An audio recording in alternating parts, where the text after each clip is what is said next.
So if you just took a look at the macroeconomic dashboard for Jamaica, say late 2025, moving into early 2026, you'd be forgiven for predicting a crisis. Oh, absolutely. Actually, if you were just looking at the raw data, no context, you'd probably predict a full-blown crash. On paper, the indicators are just flashing red. I mean, you put this into a standard economic model, it looks like trouble. Big trouble. Right. I mean, just look at the headwinds we're dealing with here. First, there's a documented, pretty significant decline in Caribbean travel to the United States. People simply aren't moving around as freely. And that's usually a really bad sign for an economy that relies on that flow, right? And That constant exchange. suggests stagnation. Exactly. And then on top of that, you have the sheer physical trauma of the last 2 years. The weather, you just can't ignore it. 2 major hurricanes. In effectively a 24-month window. 2 massive storms, and that includes the devastation from Hurricane Melissa. It's the classic recipe for a depression. Logic just suggests morale should be in the gutter, spending should freeze, capital should flee. Safer harbors, yeah. And everyone, investors, homeowners, just regular families, should be sitting on their hands, waiting for the sun to come out. But, and this is where it gets really interesting, that is not what's happening. And this is why we love doing these deep dives, because the data tells a story that just completely contradicts the headline logic. It really does. We've been combing through a fascinating analysis from Jamaica Homes. It's effectively a state-of-the-nation report on the property market. Yeah. And they are not describing a crash. They aren't even describing a panic. They're calling it a quiet rebalancing. A quiet rebalancing. I love that phrase. It's perfect, isn't it? It implies intention. It implies agency. What we're seeing in the source material isn't capital fleeing the country. It's capital changing its address. So the money and the attention, they haven't disappeared. No, they've just turned inward. So, okay, our mission for this deep dive is to unpack that contradiction. We need to figure out how this external friction, like the travel barriers and the extreme weather, is actually somehow deepening the commitment to local real estate. And the theme that really emerges is this shift from, say, movement and aesthetics to permanence and resilience. That is the golden thread here. We're looking at this fascinating pivot, both psychological and economic, precisely because people can't move outward as easily. They're rooting downward. A decline in mobility is driving an increase in stability. Exactly. Okay, so let's start with the mobility piece, the travel situation, because I think a lot of observers outside the Caribbean might have missed the nuance of what happened in 2025 with travel to the U.S. It wasn't just a sudden stop, was it? No, and it's easy to miss because it wasn't a sudden ban or, a wall going up overnight. The sources describe it as a polite shift. Polite. Yeah, which I find almost more insidious. Polite in the sense of bureaucracy, right? The slow grind. That's it. It wasn't that Jamaicans suddenly lost the desire to travel. It was that the friction just became too high.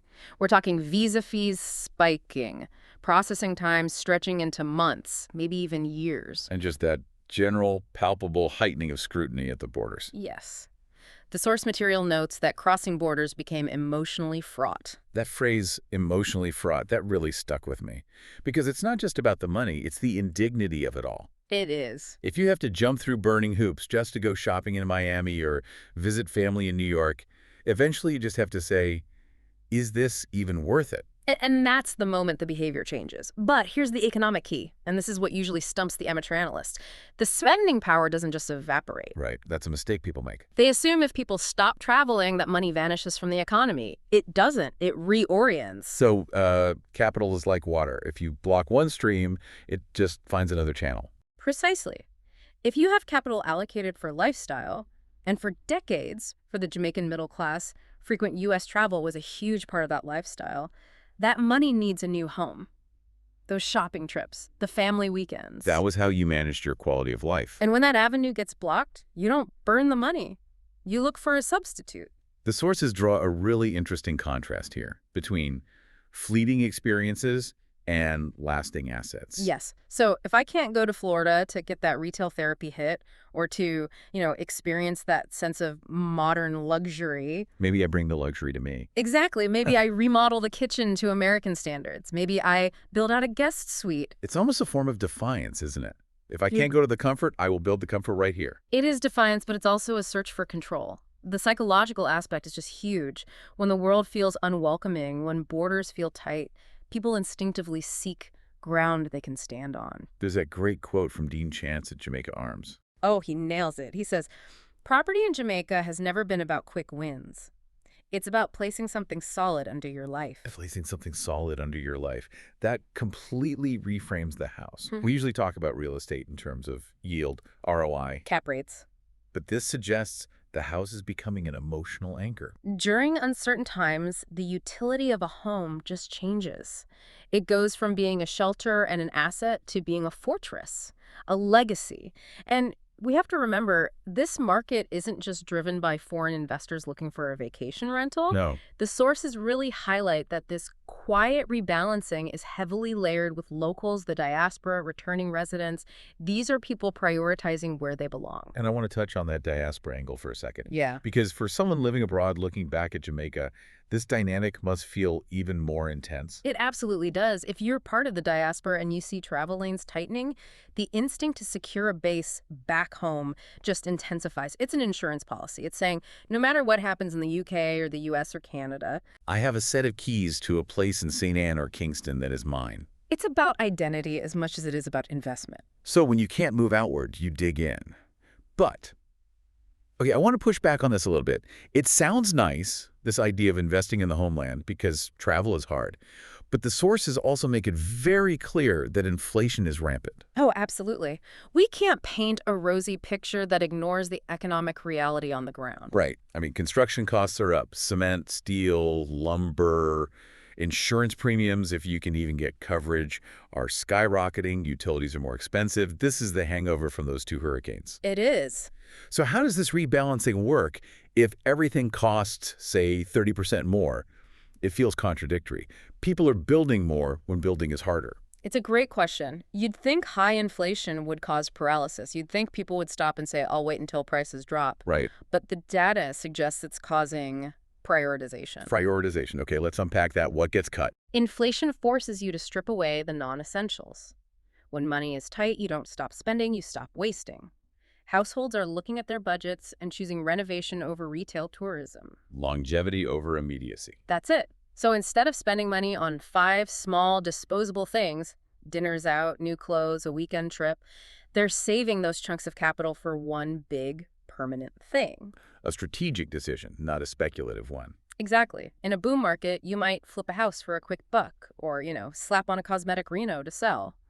In this market, you're fortifying a position. You're building because you intend to stay. It's a shift from flipping to holding. And holding requires a totally different mindset about what you build, which brings us to the other major factor here, the weather. Let's talk about Hurricane Melissa. The source material has this incredibly evocative description of the atmosphere in Jamaica after a storm passes. It's not the chaos I usually imagine. No, it describes the stillness. It's a very specific sensory detail. It's not silence, but the sound of sweeping, of hammering, of neighbors helping neighbors. A moment of clarity. The article calls it a quiet recalibration of the country. And this recalibration leads to a concept that I think is the most profound insight in this entire stack of papers. The 3 a.m. test. The 3 a.m. test. Yes, this is the shift. Okay, break this down for us, because this feels like a fundamental change in how value is perceived. Okay, so think about how real estate is usually sold. It's visual, right? It's a sunny Saturday afternoon. The staging is perfect. The lighting is great. The paint pops. You walk in and you fall in love with the look. The curb appeal. The romance of the view. Exactly. But in a post-hurricane market, the buyer has a new memory burned into their brain. They remember 3 a.m. during the storm. The wind is howling, the rain is coming down horizontally, literally sideways, and the power is out. The staging doesn't matter much at 3 a.m. The staging is irrelevant. The 3 a.m. test asks a simple question. How does this house behave when nature is attacking it? Does the roof groan? Is water seeping under the door? Is that window rattling in its frame? That's when the true value is determined. And there's a quote from Dean Jones, the founder of Jamaica Homes, that just sums this up perfectly. He says, in Jamaica, a home that survives the storm quietly outperforms one that only looks good on listing day. It changes the whole definition of quality. Survival leaves evidence. That's another key line. Buyers and valuers are becoming detectives now. They are. They're not just looking at the surface. They're reading the evidence of survival. So if I'm a buyer in 2026, I'm walking up to a house, and I'm not looking at the crown molding. I'm looking at The roof line. You're looking for engineering respect. A roof that stays put after 2 major hurricanes tells a story of proper fastening, proper pitch, and quality materials that no brochure can ever match. It's a shift from trusting the marketing to trusting the physics. And that completely changes the definition of an upgrade, doesn't it? It does. I mean, usually we talk about upgrades, we're talking granite countertops, smart home systems, a pool maybe, but the sources are saying not anymore. No. The new premium features are totally unglamorous. We're talking about hurricane straps. Hurricane straps. Okay, for the listener who isn't a structural engineer, and I include myself in that group, can we just quickly explain what those are? Laughs, sure. Essentially, they're just metal brackets, galvanized steel usually, that physically tie the roof trusses to the wall plates. They create a continuous load path from the roof down to the foundation. A load path, okay. Yeah, so think of a house without them. The roof is basically a heavy hat sitting on top of the walls. Gravity holds it there. But when a hurricane comes, the wind creates lift like an airplane wing. It wants to suck the roof up. And the straps tie the hat to the head. And the head to the body, and the body to the feet. With them, the roof is part of the house, not just sitting on it. And you can't exactly show those off at a dinner party. Hey, everyone, come check out my galvanized metal brackets. You certainly can't. They don't sparkle, they don't photograph well. But in 2026 Jamaica, they are the ultimate luxury because they offer peace of mind. There's a great line in the source. A strong roof is not an upgrade, it's a promise. I like that. A promise to the next person. But it's not just the wind, right? The source has spent a lot of time on water management. And not just leaks. Drainage. This is huge, and it's a direct result of the changing climate patterns. Flooding isn't just a problem for low-lying coastal areas anymore. With the intensity of these storms, it's a national consideration. So the value conversation is shifting to things like soak-away systems and runoff channels. Exactly. A soak-away system, it's basically a pit you dig, fill it with rubble or special crates, and it lets surface water percolate back into the ground instead of pooling or rushing into the street. Again, things that are usually hidden underground, ignored. But think about the context. If utilities are disrupted, which they are after storms, having a gravity-fed water tank or propel pump system isn't a convenience, it's a necessity. So a home that channels water away reduces risk. And in this market, risk has a literal price tag. If you can prove your home manages risk well, it's just worth more. So we're moving away from what the source calls over-improving or Yeah. spectacle. Yes. There's a shift away from competence versus spectacle. The source uses a fantastic analogy for this, the Botox house. The Botox house. I'm guessing that means a house that looks tight and shiny on the outside but might be a mess underneath. Exactly. It's the house with the cheap facelift. Fresh paint, new tiles, maybe some fancy fixtures, but the bones are rotten. Looks stick on a pig. It is. And the market is getting smarter. Buyers are onto it. They're looking past the Botox. They're asking for the structural reports. They're checking the eaves. And the sources suggest that transparency is actually better than perfection. It's better to sell a damaged home honestly than to patch it up poorly. Because that builds trust. And in a tight-knit market like Jamaica, trust is currency. If you show me a wall with a crack and you explain why it cracked and how you fixed the foundation, I trust you. But if you show me a freshly painted wall in a neighborhood that just flooded... It's suspicious. What are you hiding behind that paint? So we have this shift in what people value structure over style. Good bones over Botox. But how is the market actually behaving? Because you said it's not a boom, but it's not a bust. It feels measured. Measured is the perfect word. It's characterized by patience and restraint. The source notes that Jamaica rebuilds in waves, not on a schedule dictated by the quarterly stock market. It's a season for dignity, not pressure. That's an interesting distinction. Usually real estate is all about speed, right? Buy now before you miss out. Right, but you can't rush concrete curing. You can't rush a proper structural assessment, so the market is slowing down to get it right. But, and this is critical, despite that patience, there's confidence. The sources mention new economic zones, infrastructure projects. They're all continuing. So the government and the big developers aren't pulling back. No. And this is crucial for the big picture view. Markets don't respond to perfection, they respond to direction. If people believe the country is moving forward, if they see roads being built, zones opening, bridges being repaired, they will invest. Cautiously, maybe. Slower. But they will invest. And the buyers are becoming more sophisticated too. They're asking harder questions. Developers have to justify the value now. They have to prove the bones are good. That restraint is actually healthy. long-term? Very healthy, because it exposes the fundamentals. The well-located, legally sound, purpose-built developments will endure. The ones that were just spectacle will fade. It really feels like a maturation of the market. Yeah. It's growing up. That's a great way to put it. It's moving from an adolescent focus on looks and speed to an adult focus on stability and endurance. It's a painful process, for sure, but the result is a more robust built environment. Okay, so let's try to synthesize all of this. Wow. Started with a contradiction. Travel's down, weather is bad, but the property market is finding this quiet balance. Right. The decline in travel turned attention inward. It forced capital to stop moving and start settling. It turned passage into permanence. And at the same time, the weather forced a reality check on what we build, shifting the focus from cosmetic beauty to structural integrity. It's almost like the external pressures, the visas and the hurricanes, squeeze the market into a better shape. Like pressure creating a diamond. But in this case, the diamond is a concrete house with proper drainage. That's a fascinating way to look at it. When movement slows, intention sharpens. Money waits.